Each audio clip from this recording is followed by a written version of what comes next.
शिवम को वहां आराम से खड़े सिगरेट पीता देखकर उन आदमियों के लीडर ने हंसते हुए कहा, तू हमारा इंतजार कर रहा है? अरे अपनी मौत का इंतजार कौन करता है?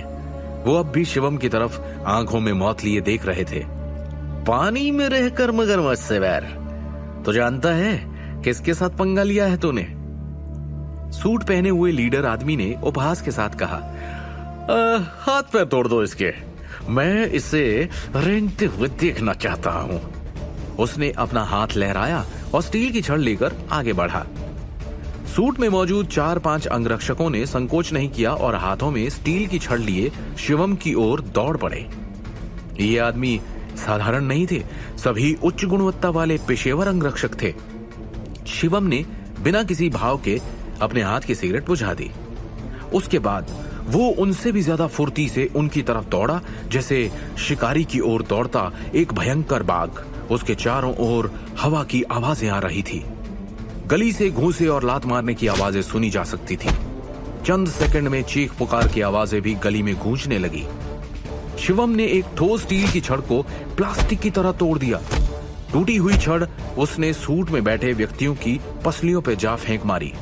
एक धमाके के साथ वो 10 मीटर से अधिक दूर उड़ गया और जोर से जमीन पर गिर गया। 3 मिनट से भी कम समय में सूट में 6 आदमी जमीन पर गिर पड़े। उनके मुंह से खून बह रहा था। उन सब ने शिवम को अविश्वास से देखा।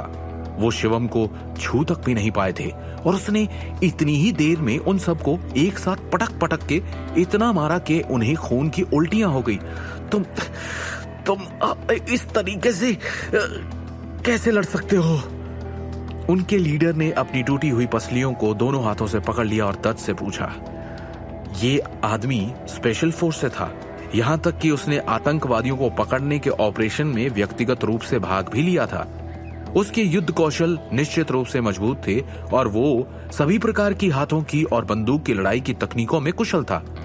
उसे उम्मीद नहीं थी कि वो शिवम को नहीं हरा पाएगा, जिसके बारे में अफवाह थी कि वो पहले ही एक हारा हुआ इंसान है। उसके अंडर में जो अंगरक्षक थे वो विदेशों से आए भयंकर भाड़े के सैनिक थे। उन सभी ने एक साथ हमला किया, लेकिन वो 1 मिनट से ज्यादा नहीं टिके। शिवम वास्तव में लड़ने में अच्छा था। वापस जाओ और अपनी मालकिन से कहो कि अगर उसने दृष्टि के परिवार को परेशान करने की हिम्मत की तो मैं उसे मरवा दूंगा, शिवम ने स्पष्ट रूप से कहा। उसका शांत स्वर उसके दिल में मौत सी ठंडक बयां कर रहा था। गुंडों के लीडर ने खुद को संभालते हुए कहा, ऐसा मत सोचो कि तुम ऋषभ कुमार के खिलाफ सिर्फ इसलिए जा सकते हो क्योंकि तुमने कुछ मार्शल आर्ट लड़ने की टेक्निक सीख ली है। उसने सांस भरी और आगे कहा, ये ऐसी दुनिया नहीं है जहां तुम मुट्ठियां चलाकर जीत जाओगे। बचना है तो मेरी मानो और ऋषभ सर के आगे घुटने टेक दो, इसके अलावा और कोई रास्ता नहीं है।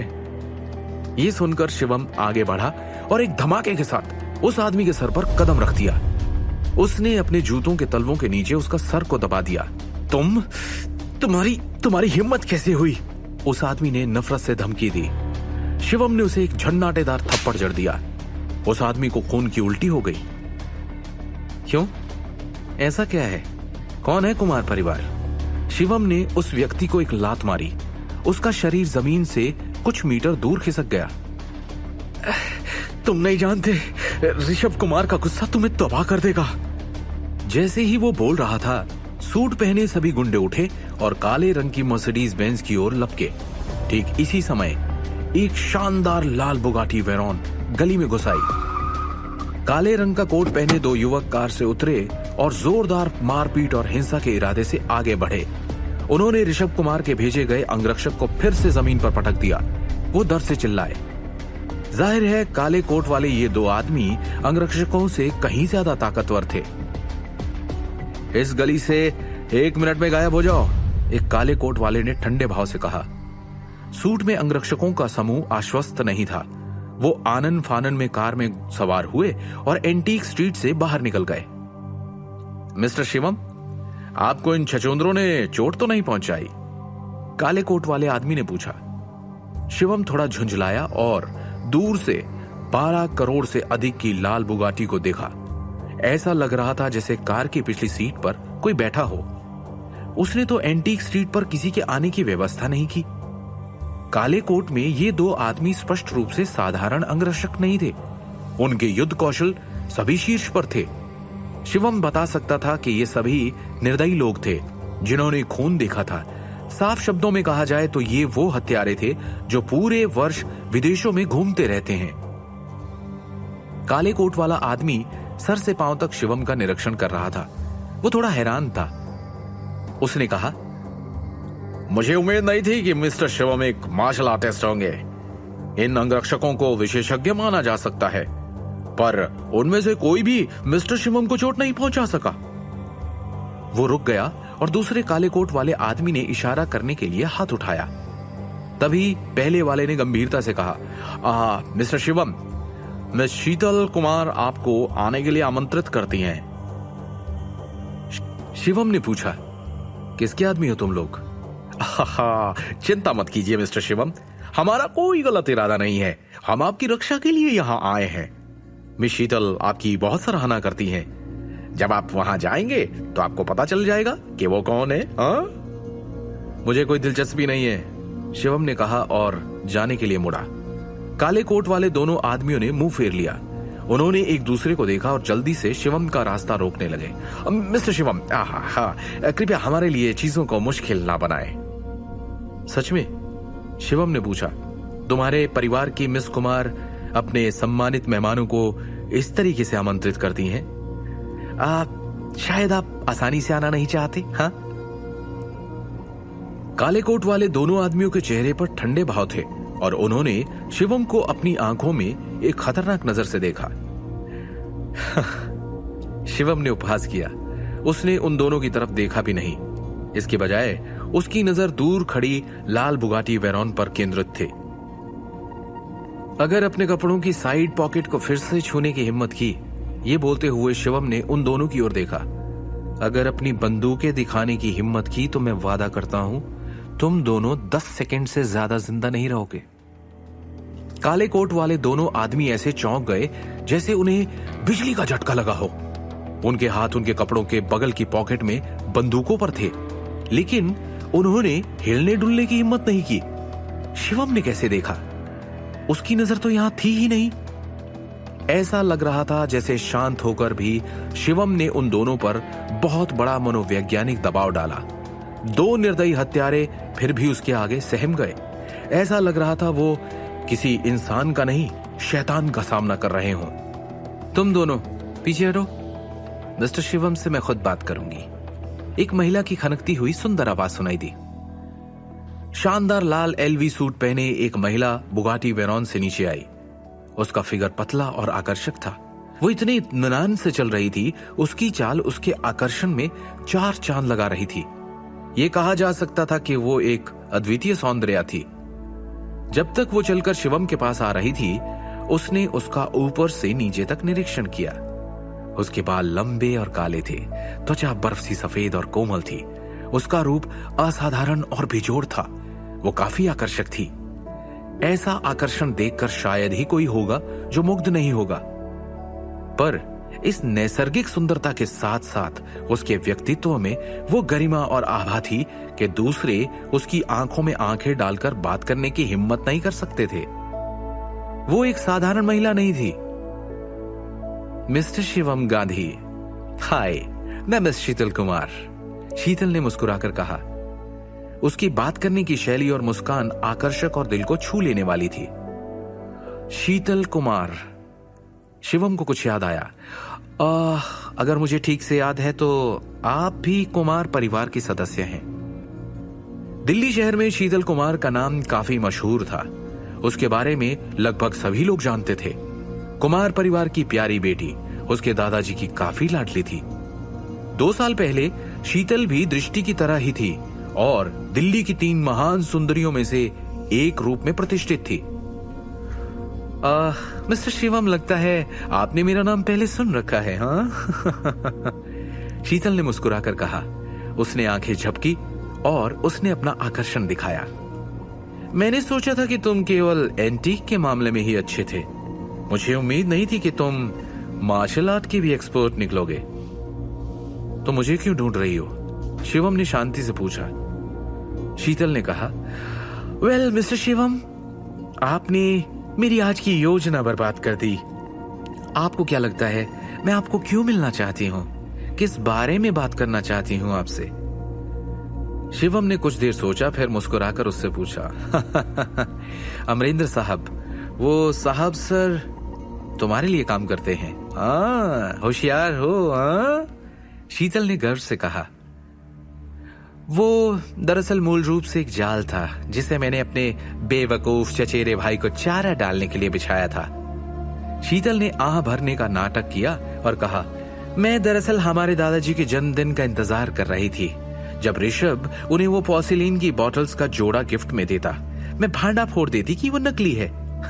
पर आप बीच में आ गए और मेरी योजना पर पानी फेर दिया। शिवम ने कहा, हाँ, अच्छी योजना थी। शीतल चाहती थी कि उसके दादाजी का ऋषभ पर से विश्वास उठ जाए। अमीर परिवारों में एक दूसरों के बीच उत्तराधिकारी की गद्दी के लिए आपस में संघर्ष और ऐसी योजनाएं बनाना आम बात थी। हालांकि शीतल कुमार के साथ हमेशा ये दो शीर्ष हत्यारे थे। उसने इस तरह के प्रसिद्ध एंटीक डीलर साहब सर को शतरंज की गोटी के रूप में इस्तेमाल किया। वो वास्तव में एक असाधारण महिला थी। तो मिस्टर शिवम, मुझे बताइए, मेरी योजना बर्बाद करने के लिए आप मुझे कैसा मुआवजा देंगे? शीतल ने एक मुस्कान के साथ कहा, लेकिन वो मुस्कान नहीं थी।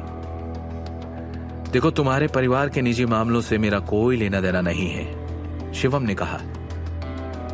मिस्टर शिवम, मेरा भाई ऋषभ वास्तव में बेवकूफ है, लेकिन हमारा कुमार परिवार न बेवकूफ है न सरल, जैसा आपको लगता है। क्या आप सच में सोचते हैं कि आप पूरे कुमार परिवार को अपने आप हरा सकते हैं? शीतल की आवाज में चेतावनी का संकेत था।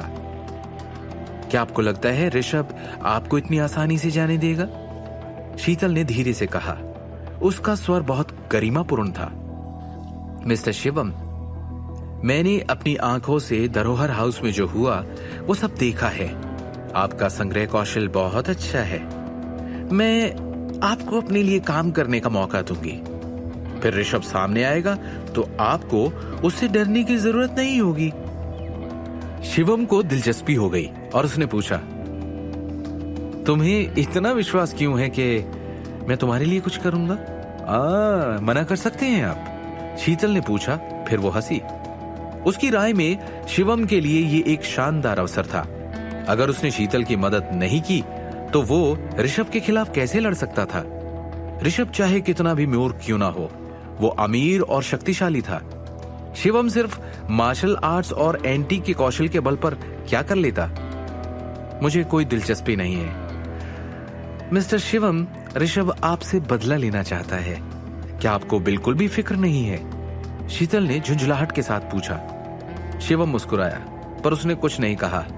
शीतल ने गंभीरता से कहा, बात करने के लिए ये जगह अच्छी नहीं है, हमें कहीं और चलना चाहिए। कोई जरूरत नहीं है। शिवम वापस जाने के लिए मुड़ा। आप? शीतल इतने गुस्से में थी कि उसका चेहरा लाल हो गया। पहली बार वो शिवम जैसे आदमी से मिल रही थी। उसे उम्मीद भी नहीं थी कि वो इस बारे में सोचे बिना उसका निमंत्रण अस्वीकार कर देगा। उसे नहीं पता था कि इस आदमी में इतना आत्मविश्वास आया कहां से। शिवम, तुम एक लड़की का सामना कर रहे हो। क्या ये व्यवहार बहुत अभद्रतापूर्ण नहीं है? शीतल ने शिकायत की। मैं यहां अच्छे इरादे से आई, ऋषभ के भेजे गुंडों से तुम्हारी मदद की। जरा सोचो, अगर मैंने वो योजना न बनाई होती तो तुम आज सबके सामने ऋषभ को नीचा दिखा पाते? क्या अब भी तुम्हारे पास बात करने का समय नहीं है? काले कोट वाले दोनों आदमी जो ठंडे भाव के साथ खड़े थे, वो भी इस समय थोड़ा हिले डुले। उनकी राय में शीतल कुमार इतनी दयालु कभी किसी के लिए नहीं रही जैसा उनका चरित्र है। जब शिवम ने उनका निमंत्रण अस्वीकार कर दिया तो उन्हें उसे तुरंत डांटना चाहिए और दोनों आदमियों को उसे पीटने का आदेश देना चाहिए। तो शिवम के लिए वो इतनी विनम्र क्यों हो गई? शिवम एक पल के लिए झिझका, फिर उसने हाँ में सर हिलाया। काले कोट वाले आदमी स्टाइलिश गुलाबी रंग की स्पोर्ट्स कार की तरफ चलकर जाने लगे। शीतल कार की पिछली सीट पर बैठ गई और शिवम उनके पीछे पीछे चल दिया। क्या शीतल कुमार के इरादे सच में नेक हैं या वो ऋषभ से मिली हुई है? कहां ले जा रही है वो शिवम को? शिवम द हिडन वॉरियर के सारे एपिसोड्स को सुनने के लिए डिस्क्रिप्शन में दी लिंक से डाउनलोड करें पॉकेट FM ऐप।